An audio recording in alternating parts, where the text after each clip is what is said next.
Anakupenda. Sasa ukienda kazini kwako, mwenzako yuko na mambo yake. Unaona sasa? Umeona njoo hapa. Yaani mwanangu leo live wewe unaona mimi kama snitch sio mimi namna gani vipi angalia sasa. Leo kaamua kukuabisha tena mtaani kwako kaka, mtaani kwako. Nimeacha mambo yangu mimi nimekufuata, tuje tufumanie hapa mwanangu. Mimi nakujua wewe. Kaka, yaani leo leo umeisha. Leo kama unachukua madem za watu, leo umeisha. Mwanangu, oya, yaani mwanangu mimi, yaani oya, yaani oya. Hapa ndo mama wako mdogo. Yaani kumbe alikudanganya anaenda kwa mke mdogo. Kuda dadeki.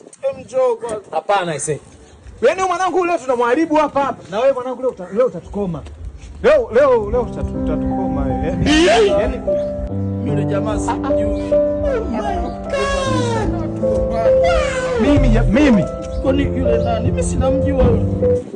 Yule ni nani kwa? Ndo alikuwa anataka hela ushuru. Nakupenda. Kula.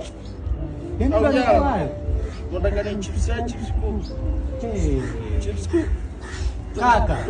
Ndugu yangu. Blaza.